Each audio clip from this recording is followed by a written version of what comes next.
इराणनं अमेरिकेचं F-15 लढाऊ विमान पाडलं। अपघातानंतर विमानातील 2 वैमानिक पॅराशूटच्या मदतीने खाली उतरले। अमेरिकेकडून एका वैमानिकाचा शोध सुरू आहे, तर दुसऱ्या वैमानिकाचा एकाचा शोध लागलेला आहे, तर दुसऱ्याचा शोध सुरू आहे। F-15 पाठोपाठ इराणनं अमेरिकेचं A-10 थंडरबोल्ट लढाऊ विमान देखील पाडलंय। विमानाला आकाशामध्ये क्षेपणास्त्रानं पाडण्यात आल्याचा भीषण व्हिडिओ समोर आलाय, तर हवाई सुरक्षा प्रणालीनं या विमानाला लक्ष्य केलं। आमची सुरक्षा प्रणाली सक्षम असल्याचा दावा यानंतर इराणनं केलाय। या वैमानिकाला वाचवण्यामध्ये आल्याचा दावा अमेरिकेनं केला, पण प्रत्यक्षात हे विमान पूर्णपणे नष्ट झाल्याचं व्हिडिओनुसार दिसून येत आहे। F-15च्या वैमानिकांचा शोध घेण्यासाठी अमेरिकेची विमानं दक्षिण इराणमध्ये अमेरिकन विमानांकडून शोधासाठी सर्च ऑपरेशन सुरू। इराणकडून देखील अमेरिकन वैमानिकांचा शोध सुरू। विमानावरील हल्ल्यानंतर इराणमध्ये उतरलेल्या अमेरिकन वैमानिकाला ताब्यात घेण्यासाठी इराणचं सर्च ऑपरेशन। इराणच्या अमेरिकेच्या हेलिकॉप्टरवरती फायरिंग। F-15 विमानाच्या पायलटचा शोध घेण्यासाठी आलेल्या अमेरिकेच्या हेलिकॉप्टरवरती फायरिंग। इराणच्या पोलिसांकडून करण्यात आली फायरिंग। वैमानिकाच्या शोधासाठी अमेरिकेनं दिलेला 48 तासांच्या युद्धविरामाचा प्रस्ताव इराणनं फेटाळला।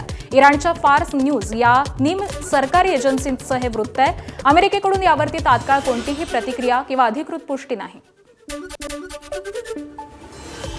इराण अमेरिकेची 2 लढाऊ विमानं पाडली म्हणून त्यांच्यासोबतच्या चर्चेवरती कुठलाही परिणाम होणार नाही। अमेरिकेचे अध्यक्ष डोनाल्ड ट्रम्प यांची प्रतिक्रिया, तर विमानं पाडल्याचा बदला घेतला जाईल, युद्धस्थिती तशीच राहील असंही वक्तव्य। इराणचा इस्रायलमधील नेगेव शहरावरती क्षेपणास्त्रांद्वारे हल्ल्यामध्ये नेगेव औद्योगिक वसाहतीचं मोठं नुकसान, तर नेगेवपासून 13 किलोमीटर अंतरावरती असलेल्या डिमोनावर देखील हल्ला। डिमोनामधील इस्रायलच्या अणु संशोधन केंद्रावरती देखील इराणचा हल्ला। इराणचे इस्रायलवरती क्लस्टर बॉम्बद्वारे जोरदार हल्ले। या हल्ल्यांमुळे इस्रायलमध्ये मोठ्या प्रमाणामध्ये नुकसान। रात्रीच्या वेळी करण्यात आलेल्या या हल्ल्यांचे व्हिडिओ समोर। आखाती युद्ध सुरू असतानाच अमेरिकेच्या संरक्षण अर्थसंकल्पामध्ये $500 अब्ज वाढ। अध्यक्ष डोनाल्ड ट्रम्प यांचा निर्णय। अन्य खर्चामध्ये 10% कपात। चर्चेदरम्यानच इराणच्या अधिकाऱ्यावरती हल्ला। इराणचे अध्यक्ष मसूद पेजेशकियान यांचा अमेरिकेवरती मोठा आरोप। हल्ल्यामध्ये अधिकाऱ्यांच्या पत्नीचा मृत्यू। नेमकं दहशतवादी कोण हे जगानं ठरवावं, असं पेजेशकियान यांचं आवाहन। होर्मुझची सामुद्रधुनी खुली करण्यासाठी सैन्य कारवाईला रशिया, चीन आणि फ्रान्सचा विरोध। सैन्य कारवाईची आखाती देशाची संयुक्त राष्ट्रांच्या सुरक्षा परिषदेकडे मागणी आहे। त्यावरती आज मतदानाआधीच 3 देशांचा विशेषाधिकाराचा वापर करत विरोध। युद्धाच्या 36व्या दिवशी देखील इराण इस्रायलकडून एकमेकांवरती हल्ले सुरूच आहेत। इराणचे इस्रायलच्या दक्षिण भागामध्ये जोरदार क्षेपणास्त्र हल्ले। या हल्ल्याचा व्हिडिओ देखील समोर। इराणवरती अमेरिका इस्रायलचे हवाई हल्ले सुरू। इराणच्या अनेक शहरांवरती अमेरिका आणि इस्रायली सैन्याची हवाई हल्ले। या हल्ल्यांचे अनेक नवनवे व्हिडिओ समोर। इराणच्या अनेक शहरांमध्ये मोठ्या प्रमाणात नुकसान। MNGL गॅसचा जाणीवपूर्वक आर्टिफिशियल तुटवडा निर्माण करण्याचा प्रयत्न करणाऱ्यांवरती कडक कारवाई करू। उद्योगमंत्री उदय सामंत यांचा इशारा। पुढच्या 2 महिन्यामध्ये PNG जिथं पाईपलाईन गेलेली आहे किंवा जिथं पाईपलाईन टाकायची शिल्लक राहिलेली आहे तिथं पाईपलाईन टाकायचा निर्णय झाला। जिथं पाईपलाईन इंडस्ट्रीजच्या समोरून गेली किंवा हॉटेल व्यावसायिकांच्या समोर गेली त्यांना रजिस्टर करून त्यांच्याकडनं पैसे भरून त्यांना गॅस देण्याच्या सूचना देखील माननीय मुख्यमंत्री मोदयांनी दिली। काही ठिकाणी कदाचित आर्टिफिशियल शॉर्टेज करण्याचा कोणतरी प्रयत्न करत असेल, पण याच्यावर देखील कडक कारवाई करण्याच्या सूचना उद्योगमंत्री म्हणून मी देखील दिलेल्या आहेत, मुख्यमंत्री मोदयांनी दिल्या आहेत, आमच्या शिंदे साहेबांनी दिल्या आहेत।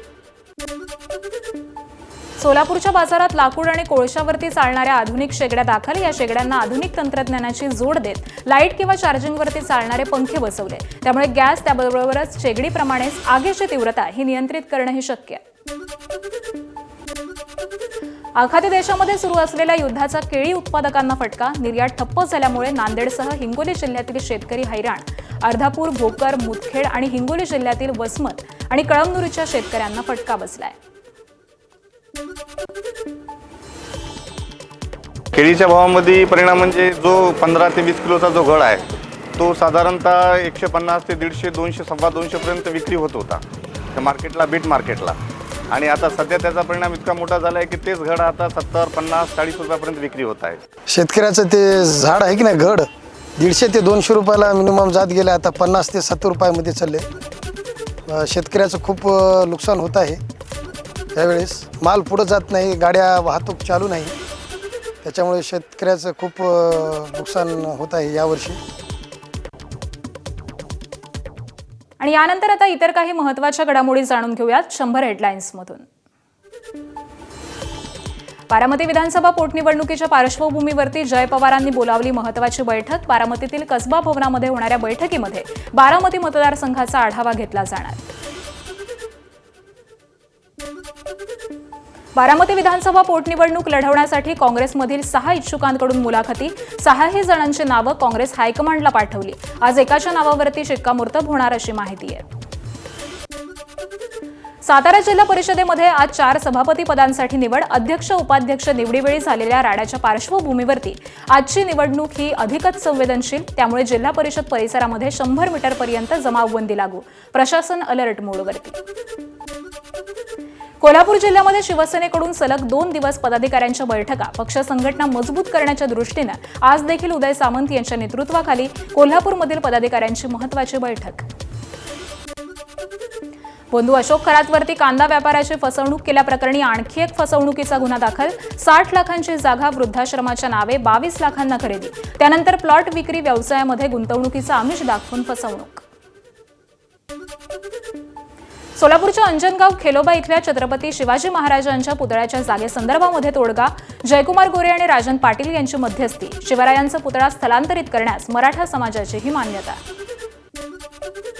सोलापूरच्या माढ्यातील अंजनगाव मंदिराचे पुजारी फरांडे महाराजांचं आंदोलन अखेर मागे. शिवरायांच्या पुतळ्याच्या स्थलांतरणाबाबत तोडगा निघाल्यामुळे 4 दिवसांनी आंदोलन मागे. नाशिकच्या दिंडोरीमध्ये कार विहिरीमध्ये कोसळून 8 जणांचा मृत्यू. अपघातातील मृत हे दिंडोरी तालुक्यातील इंदोरे गावचे रहिवासी आहेत. अपघातानंतर स्थानिक नागरिक आणि प्रशासनानं अपघातातील कार क्रेनच्या सहाय्यानं विहिरीमधून बाहेर काढली. नांदेडमध्ये हाणामारीत 3घांचा मृत्यू. गँगवॉर असल्याची चर्चा.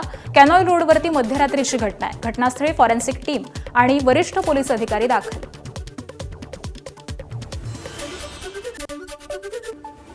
भंडाऱ्यामध्ये विजांच्या कडकडाटासह अवकाळी पावसाच्या सरी. मागील 2 दिवसांमध्ये पडलेल्या पावसामुळे जिल्ह्यातील मका, भाजीपाला आणि आंबा उत्पादक शेतकरी अडचणीमध्ये. नंदुरबार जिल्ह्यामध्ये मागील 2 दिवसांमध्ये झालेल्या अवकाळी पावसाचा आणि गारपिटीचा आंब्याला फटका. जिल्ह्यामध्ये 62 गावांमधील 954 शेतकरी बाधित. 832 हेक्टरवरती पिकांचं नुकसान. तातडीनं नुकसान भरपाईची शेतकऱ्यांची मागणी. अकोला जिल्ह्यातील अनेक भागांमध्ये जोरदार वाऱ्यासह अवकाळी पाऊस. शेतीसह घरांचं मोठं नुकसान. बारशिल टाकळी तालुक्याच्या सारकिन्ही गावातील 2 ते 3 घरांवरील पत्रे हे वाऱ्यामुळे उडाले. काही घरांवरती झाड पडल्यामुळे घरांचं नुकसान झालंय. सांगलीच्या जत तालुक्यातील अनेक गावांना अवकाळी पावसाचा फटका. आमदार गोपीचंद पडळकरांकडून नुकसानीची पाहणी. मका, कांद्याचं नुकसान. आंबा आणि डाळिंबीच्या फुलांची गळती झाल्यामुळे बागायतदारांचं मोठं नुकसान. शेतकऱ्यांना आम्ही इतकंच सांगतो की आम्ही पंचनामे करून ज्यांचं नुकसान झालंय त्यांचा सर्व अहवाल माननीय प्रांतसाहेब सरकारकडे पाठवतील. आम्ही तिथं पाठपुरावा करून आम्ही लोकांना चांगल्या पद्धतीने मदत कशी मिळेल असा आम्ही प्रयत्न करणार. या गावामध्ये देखील अंदाजे 100 ते 150 हेक्टरपर्यंत आपलं नुकसानीचा प्राथमिक अंदाज दिसून येत आहे. जेवढं काही नुकसान होईल त्या प्रत्येक शेतकऱ्याचा पंचनामा करून तसा अहवाल आपण शासन दरबारी आपण पाठवत आहोत. माननीय आमदार महोदय त्याचा पाठपुरावा करतो असं त्यांनी देखील आश्वासन दिलेलं आहे. त्यामुळे सर्व कुठलाही शेतकरी या नुकसान भरपाईपासून वंचित राहणार नाही याची आम्ही काळजी घेऊ. धुळे जिल्ह्यात अवकाळी पावसामुळे शेतकऱ्यांचं कंबरडं मोडलंय. अवकाळीचा फटका लिंबाच्या पिकांना देखील बसलाय. ऐन उन्हाळ्याच्या तोंडावरती बाजारात लिंबाला मोठ्या प्रमाणामध्ये मागणी असताना अचानक आलेल्या अवकाळी पावसामुळे लिंबू बागांचं मोठं नुकसान झालंय. त्यामुळे शेतकऱ्याला मोठा आर्थिक फटका बसलाय.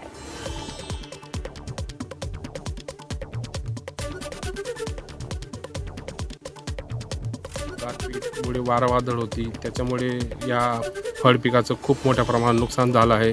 वर्षभर या फळबागेचा आम्ही निगा राखतो. पाणी, खतं, निवारा सर्व गोष्टी करत असतो आणि ऐन वेळेस मोसमात आज बाजारात मिळणारा लिंबू आज तो मातीमोल झालेला आहे. खूप मोठ्या प्रमाणावर आमचं या लिंबूच्या बागेचं नुकसान झालेलं आहे. तरी प्रशासनाने याची तात्काळ दखल घेऊन लवकरात लवकर पंचनामे करावे व तात्काळ नुकसानची भरपाई झालेली ती भरपाई आम्हाला शेतकऱ्यांपर्यंत पोहोचावी ही एक प्रशासनाकडे आम्ही मागणी करत आहोत. मुंबई महानगरपालिकेच्या दैनंदिन कामकाजाचा वेग वाढवण्यासाठी AI तंत्रज्ञानाचा वापर करा, पेपरलेस कामावरती भर द्या. मुंबई महानगरपालिकेच्या आयुक्त अश्विनी भिडेंचं प्रशासनाला निर्देश. येणाऱ्या शैक्षणिक वर्षापासून इयत्ता 6वी पासून CBSE बोर्डाच्या शाळांमध्ये विद्यार्थ्यांना 3 भाषा शिकाव्या लागणार. 3 पैकी 2 भाषा भारतीय तर तिसरी भाषा ही 42 भाषांपैकी एक निवडण्याचा पर्याय आहे. ममता बॅनर्जी यांच्या तृणमूल काँग्रेसचा उघड प्रचार करणं भोवलं. पश्चिम बंगालमध्ये निवडणूक आयोगाकडून गटविकास अधिकारी ज्योत्स्ना खातून यांच्यावरती शिस्तभंगाची कारवाई.